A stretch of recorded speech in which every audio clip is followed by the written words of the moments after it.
My name is Stacy Forsyth. I'm the director at CU Science Discovery and really pleased to be here with my colleagues Alex Rose, who manages our Teen Science Cafe in Boulder and has for many years. We've had a cafe running since 2013, right? Is that right? And I'm also here with Scott Sika, who's our curriculum designer and teaches a number of our programs and has gotten a lot of experience over the past year in taking some of those programs that we typically do in person and bringing them into an online setting. So we're excited to share some of the tools and things that we've been using over the past year that have helped to make this kind of time in remote settings a little bit more interactive and fun for participants. So let me go ahead and share my screen. Okay, can you all see that all right? Yep, okay, excellent. I just wanted to, we realized as we were putting this together that, unfortunately, one downside to to online programs, it's much harder to get great photos of kids and participants in action online settings. So this shot is actually from a high school program we had online this summer. And just a kind of a snapshot of the avatars that we had them make through a comic making program called Pixton. So it allowed us to at least create some kind of fun things they were able to share about themselves using their comic avatar throughout the program. So I already shared the link to our Padlet and wanted to also share, actually, Alex, are you able to share the link to the Jamboard? Yes. Excellent, okay. I'm trying to do a few things on different screens here.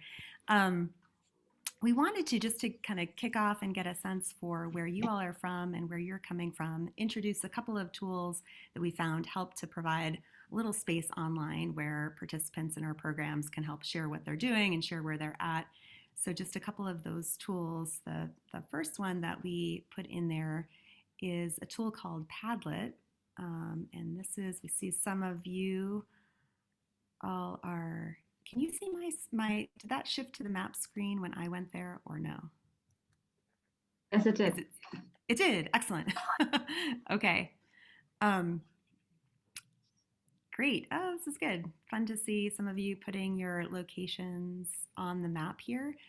Padlet is, you'll see a little bit more of Padlet a little bit later on. It's a really flexible tool that sort of operates as an online bulletin board. So we often use it as a space where participants can share photos or comments about things that they've been working on or things that they've created. But there are a few other templates that you can use within Padlet, like this map feature that allows you to really gather kind of where people are who are tuning in. There's also a timeline feature, a few different templates that you can use as a way of getting people kind of interacting around a topic and on the same page there. The other space where we wanted to start out to just get a little bit of a better handle on where all of you are coming from and what you've been working on so far is this Jamboard that we've created. So it looks like a few of you have logged into that link. This is a tool within Google's suite that allows you to essentially kind of create like an online poster for sharing sticky notes or drawings or kind of a shared whiteboard space. So we wanted you first to, there are two boards that you can add to here. You can kind of choose to add to one or the other, or you can add to both if you have time. The first one asking, what are you hoping to take away from today's workshop? So if you want to add some sticky notes to let us know what you're thinking about that. And the second one, if you go to the top, there's an arrow that takes you to a second slide asking you if you have some favorite tools or resources that you've been using in online settings. Feel free to add some of those there. And so you can do this by clicking on the left here. You should be able to add a sticky note type of note here. You can pick the color that you want. You can type what you're hoping to learn.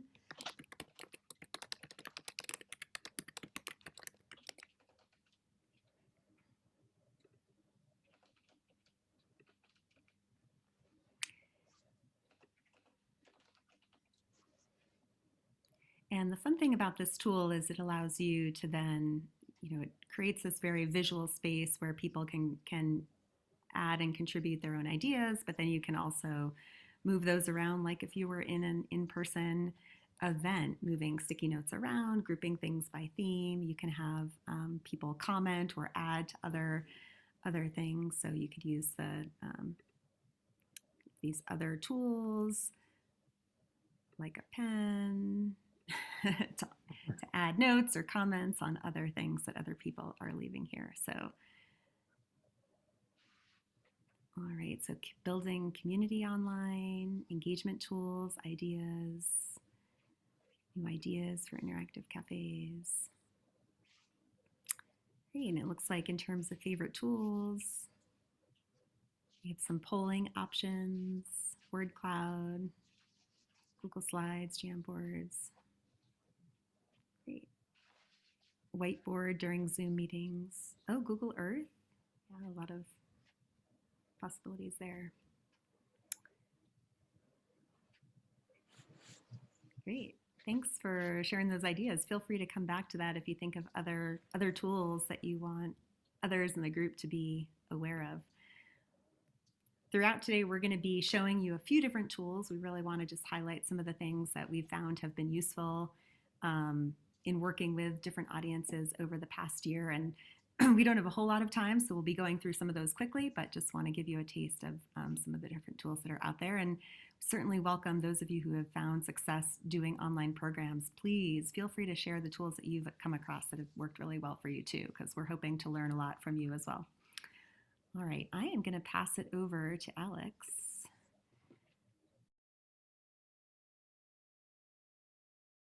At our cafes, the rhythm of an in-person cafe is usually that, everybody arrives and gets some food and puts on a name tag and signs in and gets settled. And then typically we have our youth leaders doing introductions. And, after that, they're charged with leading some kind of an icebreaker. And so in an online environment, there are lots of ways to sort of preserve that routine and especially that involvement of the youth leaders in running the cafe. And one of the icebreakers that works really well in an online context is to... Alex, frozen. I won't leave you hanging while Alex gets herself unfrozen there. We were going to give you a shot at a Kahoot, which is something that has worked well for us both in person in the cafes. It's something that our team leaders introduced us to several years ago during our in-person cafes. It's something that we're able to continue even in this virtual space. So let me go back to sharing my screen here. And if you have a device or a phone, or if you can open up another window on your computer, you're going to want to go to kahoot.it and enter the game pin. And so Kahoot allows you to use existing quizzes, or you can create your own quiz. And Alex has created one here. So the pin is 9586020. Oh, she's back. Oh, good. Oh my gosh, was that frazzling or what? Okay, you guys are in the Kahoot. I'm going to start it. So sorry. Here we go. Okay, I'm going to stop my share. Okay. Are you guys? I gave them the ID, the pin, I mean. When I put in the thing, hold on. Are you guys able to see the Kahoot?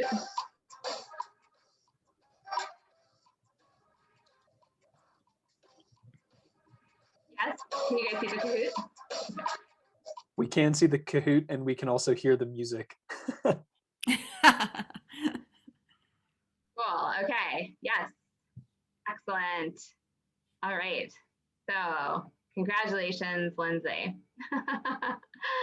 All right, here we go, next question. Which of these don't fluoresce? A psychedelic psychedelic blue-green color under black light. Can you guys put the code in the chat? I'm a little behind, so I might be like one of the kids who's not keeping up.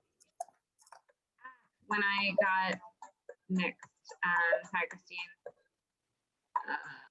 I can add that here. Okay, thanks.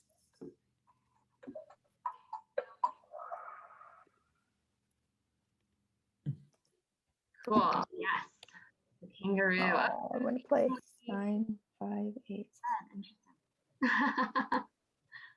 Okay, Christine, is everybody set with the pin? Sorry, I won't go to the next question until everybody's ready. Okay, Is everybody good? I'm ready. Sorry. No, no worries. Good. Okay. All right, here we go. Lindsay again. All right. What items were found along with the 9,000-year-old remains of a young woman in the high Andes of Peru?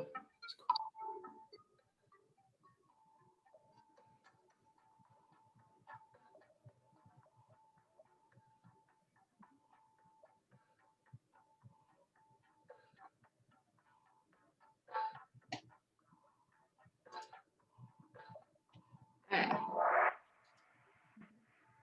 Correct. Very good.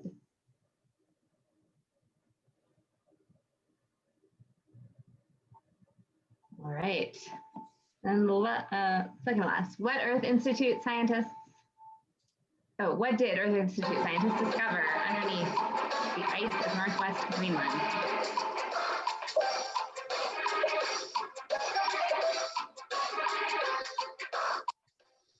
So when we do this in our cafes, we typically, the students, the youth leaders write. Alex, the music is really loud. I don't know if it's possible to. Now it's gone. I'm so sorry. It's not loud on my end. I apologize. When we do these in our cafes, yes, and the answer is an ancient lake bed. The students usually design these around the theme of the cafe. So it's a nice way for the speaker to kind of gauge prior knowledge about the topic and also to just get people kind of energized about the stuff that they are about to learn more about. So this was just a random smattering of current science events I pulled together for today. All right, true or false? A snail can sleep for 3 years at a time.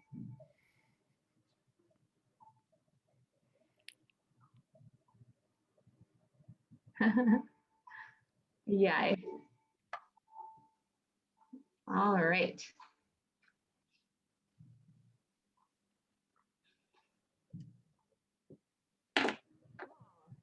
You get, your leaderboard with your winners, and if you have treats, we usually give out candy or a keychain or something like that. You can make a big fuss over the over the winners and figure out how to do that in the virtual environment. But students usually get a big kick out of playing Kahoot. I am going to switch the screen that I am sharing and present this. So after we do an icebreaker in our cafes, we usually, and this is a picture of me and an icebreaker, that's why that picture. So we typically go to the presentation part of the cafe and obviously in an in-person environment, and we try to steer away from a sort of typical lecture as much as possible. But I think this is where the kind of meat of what we wanted to talk to you guys about comes in. How to encourage your speakers to be interactive in this sort of, two-dimensional environment.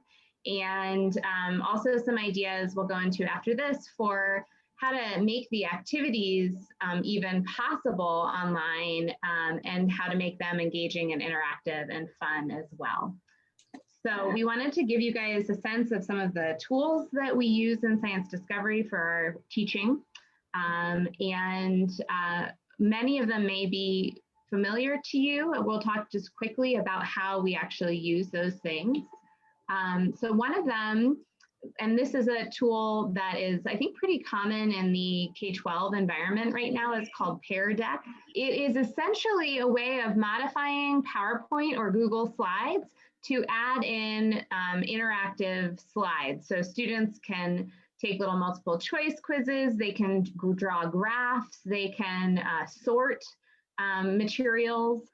It's free for 30 days, and then there's a subscription. A lot of teachers already have a subscription, but it is something definitely worth looking into. The faculty that I've suggested it to have gotten really excited about it, and I know a couple college faculty that are now using it in their college level classes as well, having played with it for the sake of middle and high school teaching with us. Kahoot, we just showed off to you. And we also use Zoom and Mentimeter and some of the other online polls just to get a sense of audience sort of knowledge and participation. And so with that, we wanted to ask you a couple questions really quickly to just get a sense of where you are. So hopefully you guys can now see a poll about your previous experience with online cafes.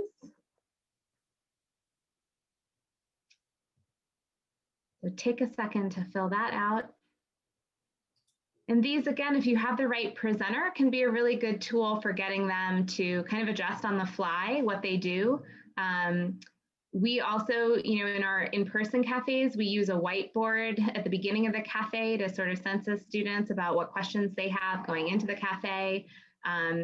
This kind of thing can be really helpful for helping develop sort of buy-in, letting the students know that they actually are being paid attention to as individuals and not just as a kind of blank staring audience. So I think there's one person who may be still working. Great. Okay. And then the nice thing is that we should be able to share our results here and everybody can kind of see who's. Seems like most folks have done an online cafe previously. About, I guess, a third of folks have not yet. And for those of you who've done an online cafe previously, it looks like you've had some good success in getting it to be at least a little bit interactive, and hopefully these activities we present today will be helpful for making it even more so. And that's so interesting. I wondered about that. So most folks have not attempted to even lead an activity online, and that makes so much sense. It's really, that's a tough thing to do. I think when we went into this conversation as a group at Science Discovery, we sort of assumed that that was something folks were doing. And that's really good to know that most people have just been kind of focusing on the presentation. So maybe hopefully this will give you some ideas of some things that you can do to keep that activity piece involved in the cafe, since that's such an important part of the philosophy of the Teen Cafe program. So, all right, are you guys still seeing you're looking hopefully at my PowerPoint and not at my email? Yes? Okay, great. This multiple screen thing is tricky.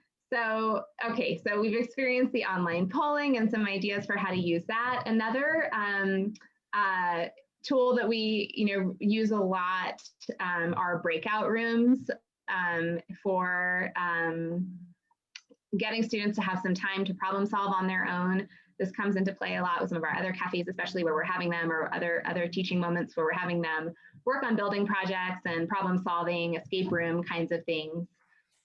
So breakout rooms are one of the online meeting room features we use a lot. We also use chat, and I'm sure all of you do too. We were going to say that for chat in particular, it's a great role for the youth leaders to play, to be the facilitators, moderating the chat, and kind of digesting the comments for speakers at appropriate intervals, so the speaker doesn't have to keep track of all of that. For some reason the polling thing just popped back up at me. And then the last tool, which I think is probably familiar to most folks, but I wanted to just showcase how we've been using it, is Google Sites.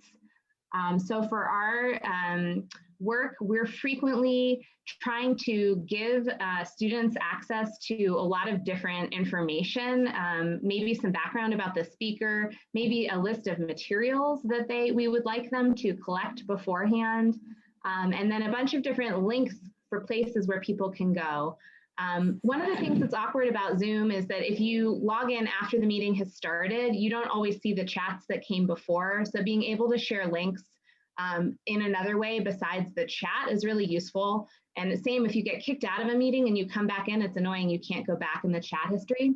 So we use Google Sites to, this is an example from a class that I taught. Actually, Christine was part of this work also for middle school students. But I just wanted to showcase how we use the Google site, because I think it has real application for the cafe realm also. So you could have a link. Google Sites are free to make. They're very easy. You would have a link to a Google site that maybe had some information about what the cafe was going to be about, who the speaker was. These are, again, super easy to pull together. And you could have here all the link and information to the Zoom as well. And then if you wanted to provide some links for people to actually use during the cafe, that's really easy. So here's an example. We have an agenda for this particular class. You would do this for a cafe, and you could have, a list of materials that kids needed to grab before the cafe started.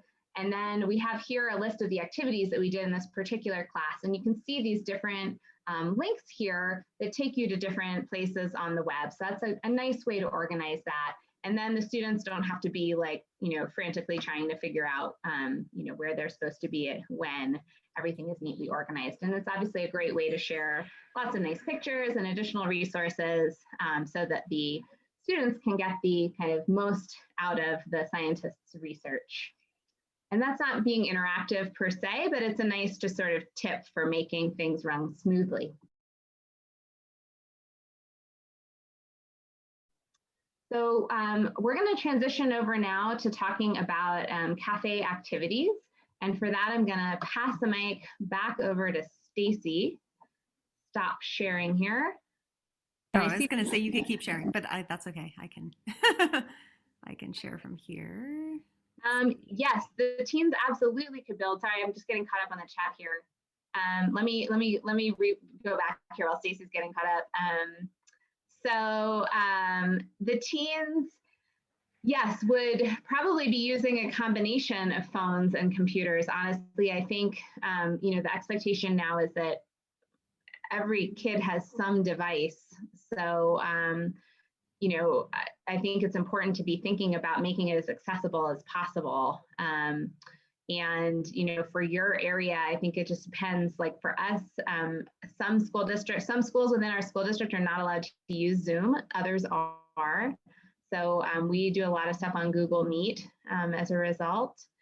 But, kids now I think are used to kind of, especially teens, kind of circumventing some of those restrictions that their schools have placed. So that might be okay.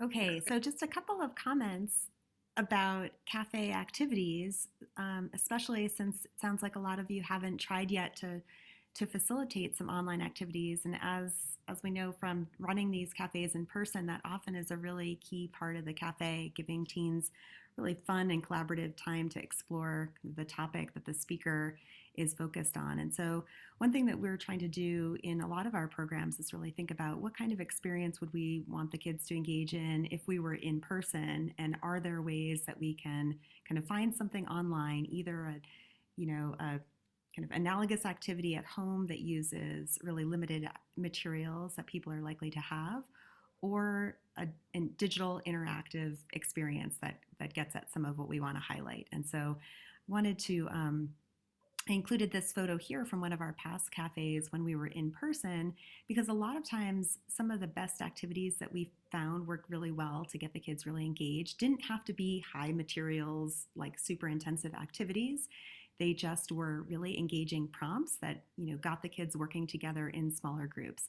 And that, of course, is something that can work really well over Zoom or Google Meets or however you're meeting online. And so in this particular session that was with an engineer who also had a strong music background, and he gave a really cool cafe around the intersection between engineering and music. He had given the teens a bit of a design prompt, gave them a certain amount of time to come up with a proposal that met the criteria that he had to meet for a particular project. And then the students just went off in groups and kind of just with poster paper and markers brainstormed their ideas and then shared them with the group. And that, of course, is something that can work just as well over Zoom. If you can send kids into breakout rooms, there's a shared whiteboard feature that allows them to do a similar thing as if they had a big piece of poster board together at their table. So just wanted to kind of emphasize that a lot of times what we would normally try to do in an in-person space, we can try to replicate even if it's online. A few other tools that we found, and this is by no means an exhaustive list, but and obviously the tools that you would be looking for would vary depending on the topic of your particular cafe. But we found that there are so many, especially over the past year with so many schools and teachers involved in online learning, there have been so many new tools developed that really allow students to either dive into actual data or to experiment with a particular type of technology online in a way that really gets at the topic that your speaker might be addressing. So we just kind of included a few things here that we've gone to. We did some artificial intelligence programs with teen audiences this summer, and there are lots of quick interactive tools that let students experience AI, either give them a quick introduction to how that technology works or how that technology is being used to create new art or music, or so there are, a number of different things that you can do even in a short period of time that make it a little bit more fun and engaging. Similarly, I put an image here for this Esri resource, these ArcGIS story maps that bring together a lot of global data on a lot of different topics: natural disasters, climate change, COVID-19, and allow students to visualize data in different ways. And of course, with data visualization around the pandemic, there are a lot of different tools and things that students can interact with. We've put some things here for NASA, if you're doing space science related cafes, computer science cafes. There are a lot of quick things online that students can work on to get a kind of intro to coding, data science. So this is only a few, but we just wanted to kind of give you a reminder that depending on what cafe you're doing and what your topic is, there might be some good interactive tools that even if it's just a 10 or 20 minute simulation or demo that your teens engage with, it can be a nice way to liven up your cafe.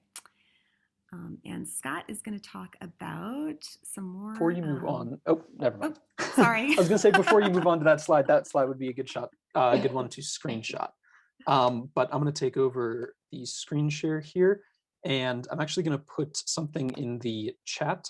The first tool I'm going to go over is a tool called PhET, Physics Education Tools. They're done here at CU, and they're sort of my go-to for a visualization or an interactive online piece. Most of them work on any device. Most of them work with HTML5. And they're working on upgrading the entire catalog to work on HTML5. And what that means is it'll work on a Chromebook, a phone, a tablet, on computers, any operating system. So that is what I've just stuck there in the chat. It doesn't ask you to update Java anymore. If you've used PhET in the past, it used to always ask you to update Java, so they're fixing that issue. I'm going to go back real quick, just one slide. So if you do want to screenshot this, feel absolutely free. I'll leave that up for about 5 seconds while I start to talk about PhET here. So the PhET tools are interactive simulations. They have all kinds of different topics. Hope you've done that, because I'm going to move out of here. So the PhET simulations have a bunch of different categories. You can sort them by age group, you can sort them by topic. So in this case, they're sorted by topic. So you can see physics simulations here, chemistry, math, earth science, and the list goes on. And they have really good interactive qualities about each of these. And the one I'd like to show you is that second link. So there are 2 clickable links in the chat. The one I'd like to show you, and feel free to click along with this, is this one. This is one of my favorite ones. I've shown this in probably 30% of my camps that I've taught, just because it's so versatile. Anytime someone's dealing with electronics, I show them this one. But this is a PhET simulation, and what this allows you to do is build circuits and analyze circuits and build circuits that you wouldn't be able to build in real life. So for instance, if you have ever worked with circuits, you know one of the main rules is that you're not supposed to take a bunch of batteries and link them together without anything for the electricity to do. That's a short circuit, and the result is pretty bad. But in the simulation, you're allowed to play around with this, and you're allowed to do whatever you want. So you can test to see if things are conductive.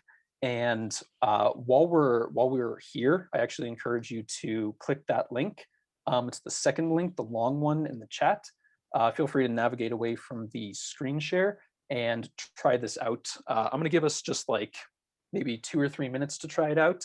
If you prefer to just look, I'll show you a couple of features in here, but feel free to leave the screen share and then go into your browser and try this out on your own. But I'm going to show you a couple of features in here if you prefer just to watch. So we've got our short circuit here, and I'm going to move everybody's lovely face out of the way, so I won't be able to see you, but I'll be able to click all my buttons on my screen. So when you're in here, you can do things like edit the circuits, you can stick in different elements. And one of the nice things about PhET is that they've thought about all of the different ways they want to share information. So if you are a little higher up and you're working with diagrams, you can actually change this to be a diagram view. You can change how the electrons are flowing through. So you could change it to diagram view. You could change it to a real life view. You could change it so you're seeing how the electrons go versus the conventions. But one of my favorite things here is you can actually analyze circuits. And this isn't true just for this particular one. This is true for pretty much every PhET that I've ever seen. They do a really good job of giving students feedback and the ability to carry out entire experiments all within this virtual environment. So if you are teaching about, say, conservation of energy, they have one called Energy Skate Park, and you can do things that you can't do in the real world, like get rid of friction, but pretty much all of them have data readouts, so you can actually see what you're doing and run experiments. So down here, you could see for younger grades what kind of things are conductive. And for older grades, you can make things like series and parallel circuits. And for high school, you can actually like prototype projects on here. They are going to build in the real world, and that gives you some knowledge going in before you start your project. So that is the PhET simulation. That's one of my favorite activities. And then, oh, that was a link. And then I don't know if Kat or Alex, or sorry, Stacy or Alex, if you want to chime in about Padlet. But we used Padlets for our summer camps. And Padlet is a really great way of sharing information between students in your class and sharing projects. One of the things that we're missing out on virtually is that students have a harder time seeing the projects of those around them. And that's a really fertile area for ideas and a really great way to come up with ideas for your projects, and also just seeing what everyone else has done and getting excited about the topic. Padlet is one of those things that allows you to bridge that gap between the real world and our virtual spaces by allowing students to share with each other, comment on each other's work, and get ideas from other people's work. So Stacy or Alex, if you have anything to chime in about Padlet, feel free. Otherwise, I'll move on here in a second. The coolest thing about Padlet as opposed to something like Jamboard is that it allows students to upload like any kind of media. So they could pull something already on their computer. They could take a selfie, or do a video or whatever they have to share. They're able to upload that. And then the other thing I love about it is that people can comment. So it's a really nice way to get students like giving each other, especially positive feedback on their work. So it's fun because I think the students like the interactivity of it, but also just the kind of personal, it's almost like posting on social media, right? Because your friends can immediately see your project and say like, hey, that's awesome, great job, and they can leave little heart marks and things like that. So. Yeah, perfect. All right, so we are going to, I've got a slide here. This is another sort of screenshot slide. So I'm not going to go through everything here, but this gives a little extra information about some of the tools we've mentioned. I know a lot of you on that Jamboard mentioned that you'd be interested in what tools we use. So this would be a good slide to either write down anything that you personally would like, or screenshot if you know how to do that. And I'm actually going to leave it on the slide for a second, because in my next slide, we're going to do a quick building process. And I think we're going to try to get through this whole building process in about 5 minutes. So it's going to be a little quick.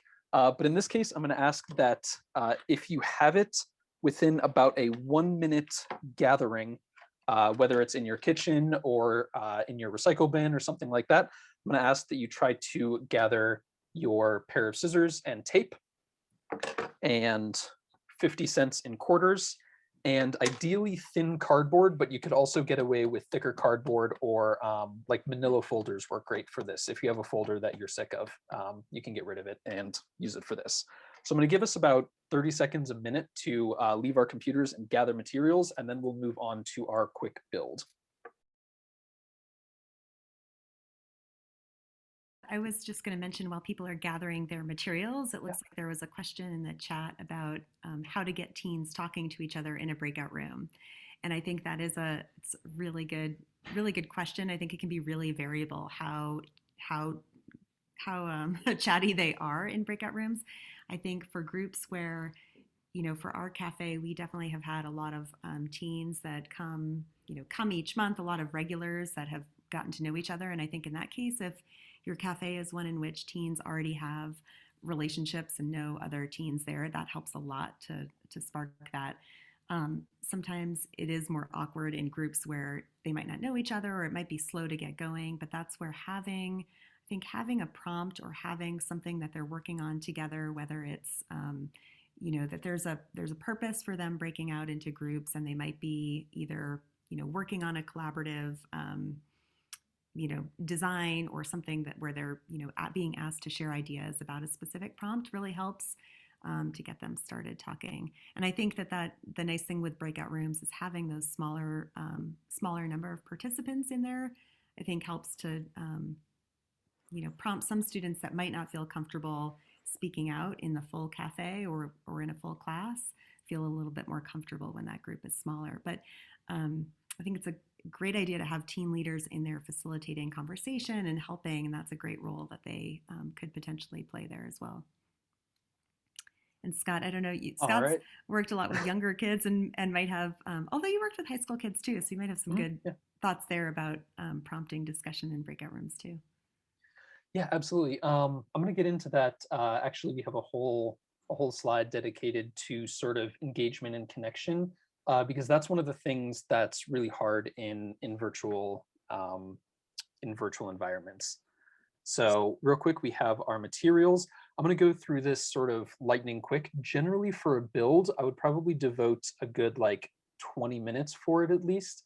In this case, going through and iterating a build is one of the most important things that I've found, where most of the learning comes in a build, is getting your teeth wet, or getting your toes wet with the first part of it, and then digging your teeth in, dipping your toes in anyway. Jumping in and making all the mistakes in the first part, and then thinking critically, and then going through in the second build when you're iterating it is where most of the learning happens. But for time's sake, we're going to go through this exactly one time. So in this case, we have our materials, and the goal for our materials is going to be to construct something, and I'm going to give us probably a minute to a minute and a half to construct this, so it's going to be real quick and dirty. But what we're going to do is we're going to try to get the coins to move as far laterally as possible while dropping it from about 2 or 3 feet above our desk. So what the goal is going to be is using the materials in pretty much any way you see fit. I'm intentionally not putting a lot of restrictions on this. If you want to use some lateral thinking, feel absolutely free. But get the 2 coins as far away laterally from the drop point as possible.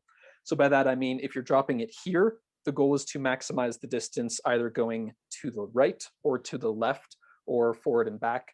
But you're going to drop it and see how far away from the point that it would have dropped you can get it using just the materials. So scissors, tape, and our piece of thin cardboard. So for this, I'm actually going to point my camera down at my workspace here. And I'm going to do what I'm calling a build aloud. If you've done any qualitative research in your past, you might be familiar with the think aloud interview style.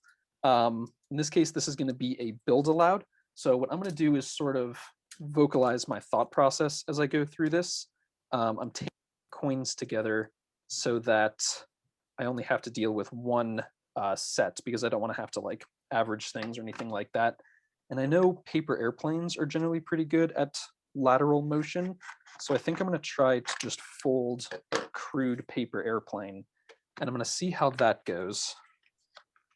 And stop sharing so we can see your camera.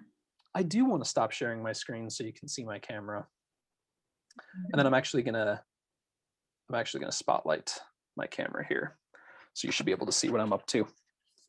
So in this case, I'm going with my paper airplane idea because I'm just thinking that a paper airplane is the only thing I could think of that does lateral motion. But I think where I'm going to get tripped up is that you generally launch a paper airplane with a lot of already existing lateral motion.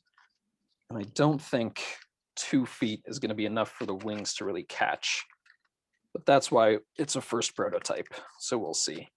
So that is going to be my drop ship, and I'm going to tape my coins sort of in the crook of it like that, and we'll see how this goes.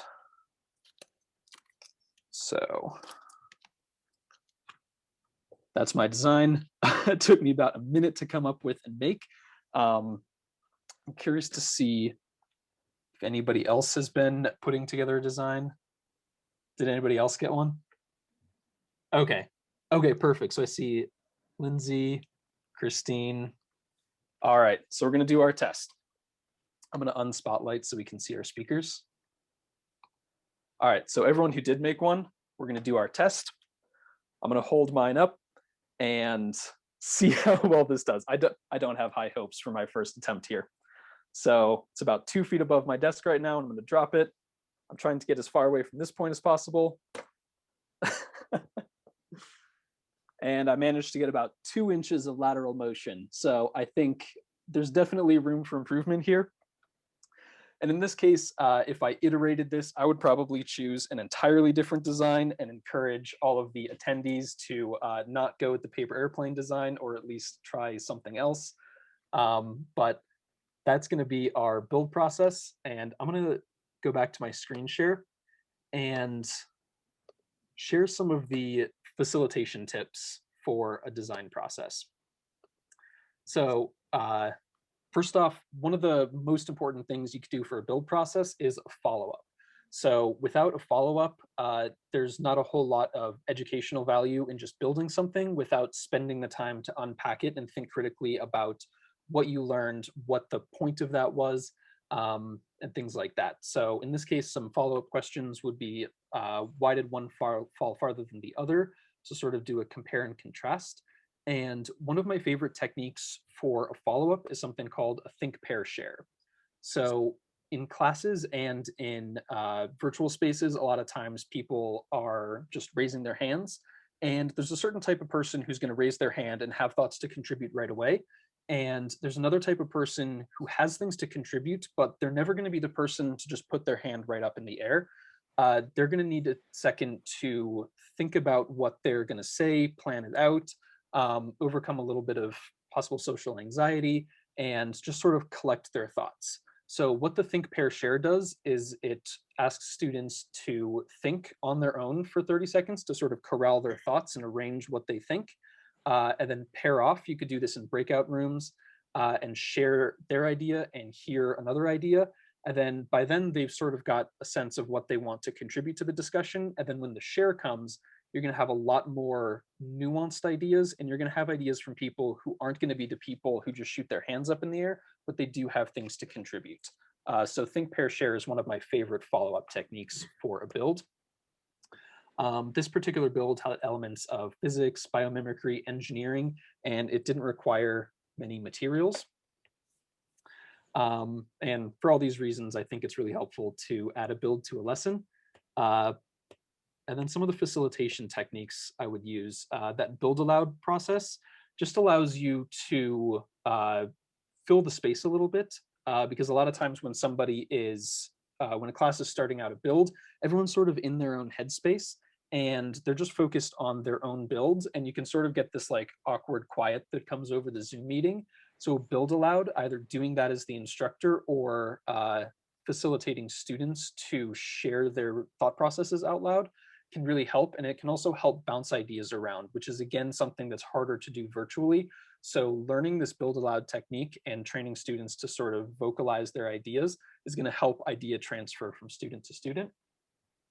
Also, I just tilted my laptop screen down so you could see my project instead of my face, because it's a lot more interesting for someone to be watching a build happen than watching somebody's face while a build happens. So encouraging students to point their work at their, or point their camera at their project rather than at their face during build time.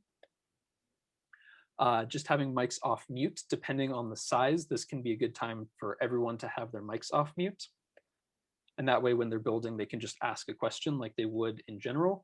And for longer term builds, I would actually encourage having music on in the background at a really, really low volume so you can easily talk over it and hear over it. But again, it just helps fill that space.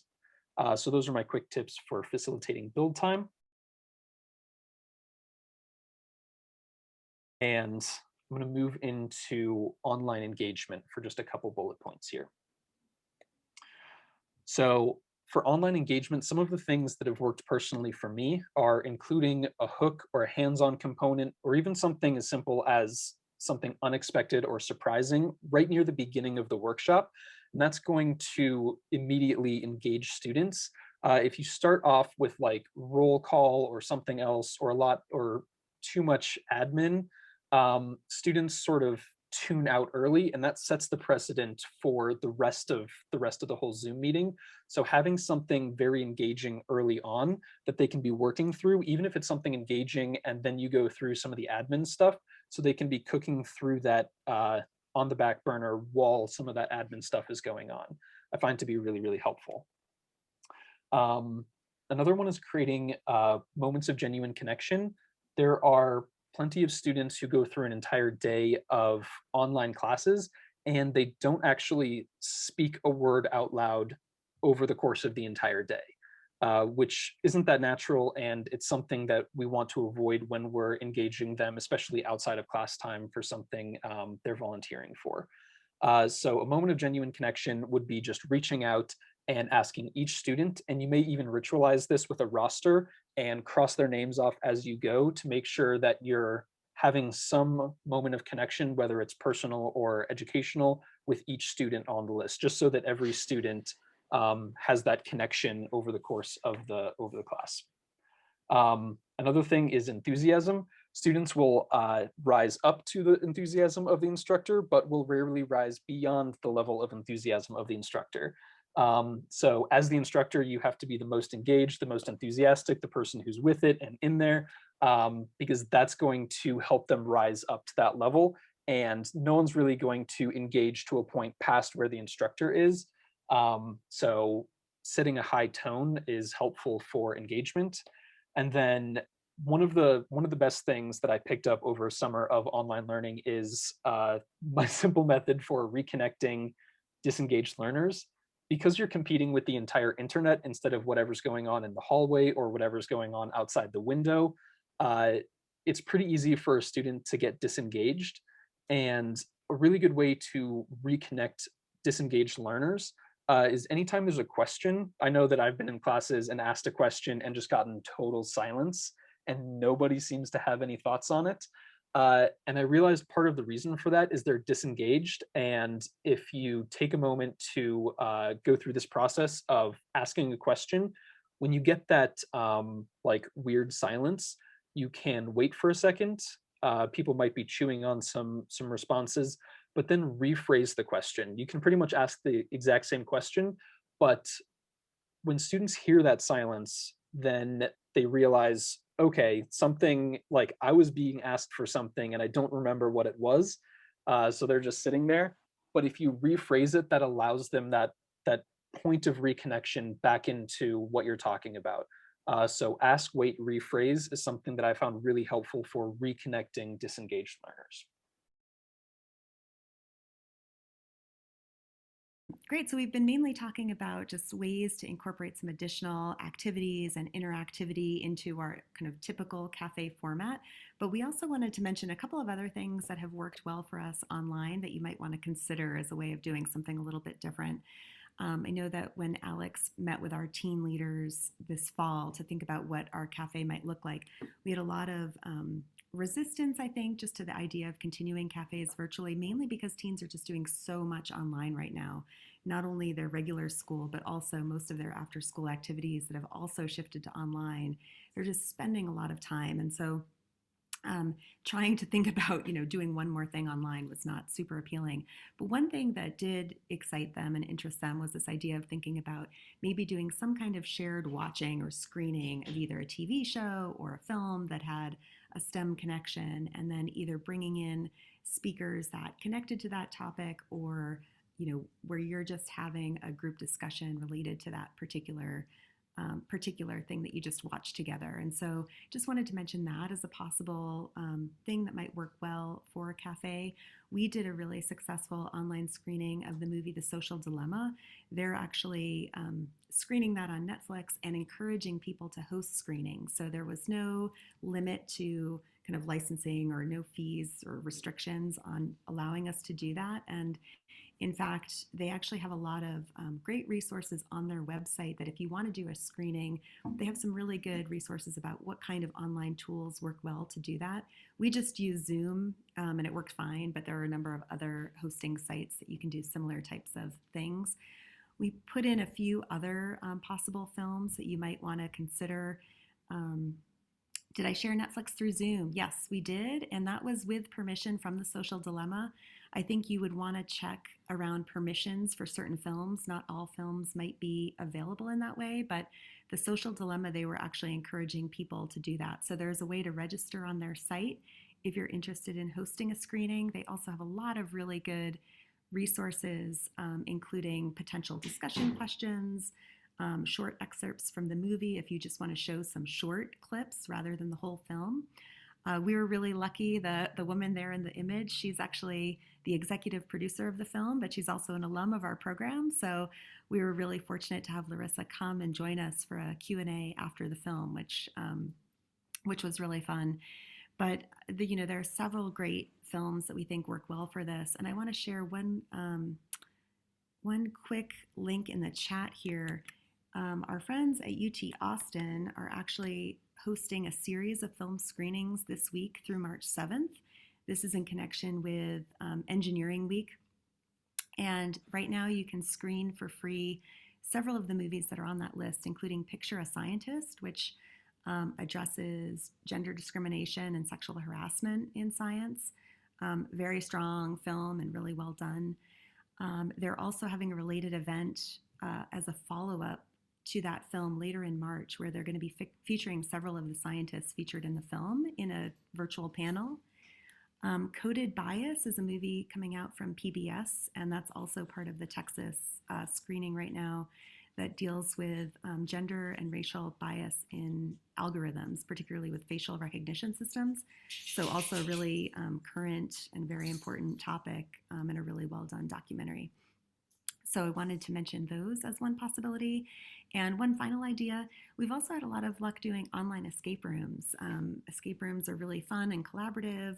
You can really design them around any topic or theme. There are tons of free digital escape rooms available online now.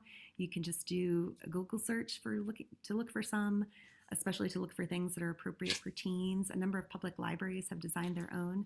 And it's also possible to design your own using Google Forms, where you set the locks and where it goes. It does take a while, so it's not a super quick thing, but it would be a great project for teen leaders to do and a really fun and collaborative activity for a cafe to engage in.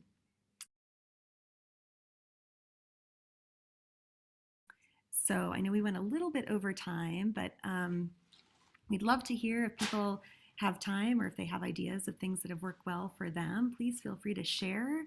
Either unmute yourself and mention some things that you'd like the group to know, or feel free to add to the chat. And I think, Scott, we could probably stop the screen share, I think. And also happy to answer any questions or open up questions to the group if folks have any. Well, I've got a awesome. Thank you question. so much. Oh, go ahead. So you go. All right.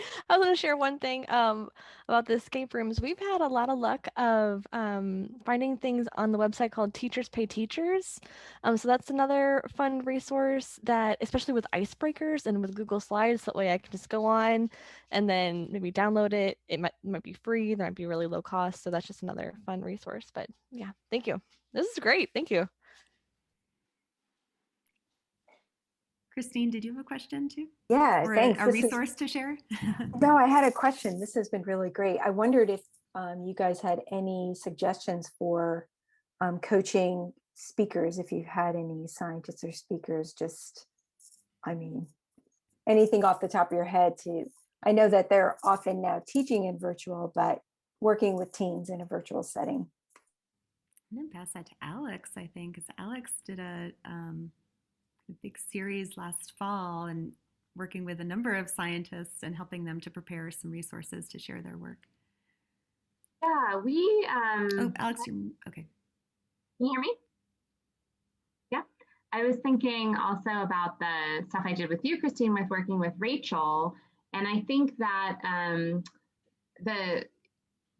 I think just like with the in-person cafes, it's so important to spend the time getting the speaker to really think about what it is they want to convey, and and to make sure that that's a reasonable chunk, that it's not too much, right? Because I feel like that's the default mode, especially in this environment where you can just like throw a PowerPoint slide up and just talk endlessly without very much social feedback, and that's obviously what you really want to avoid.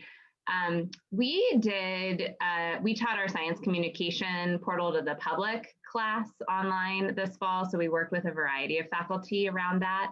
And something that worked really well for that, we ended up having the participants create virtual displays of their communication skills. Instead of having a demonstration of their research, they created a cartoon or some kind of a video about their work.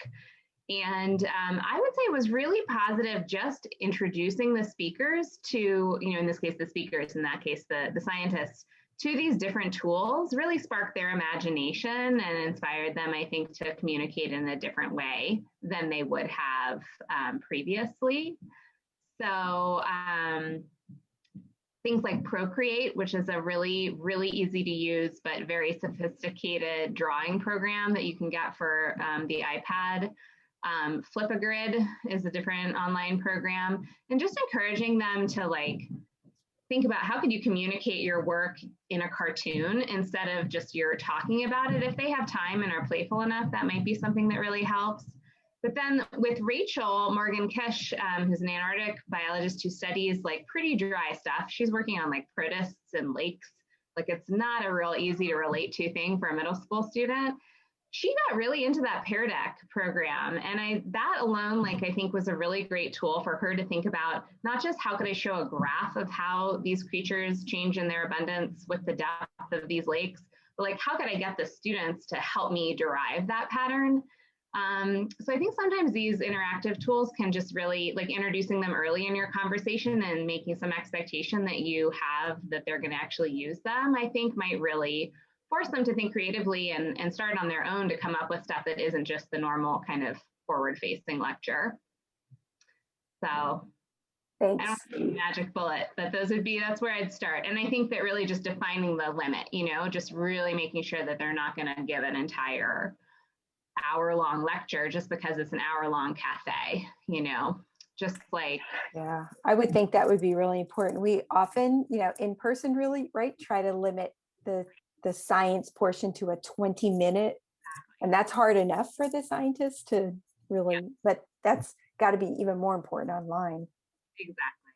Yeah. And then I think, since so few of you guys have actually experimented with the activity, I think that seems like the next frontier, right? Is trying to make sure that the cafe has both pieces, if possible.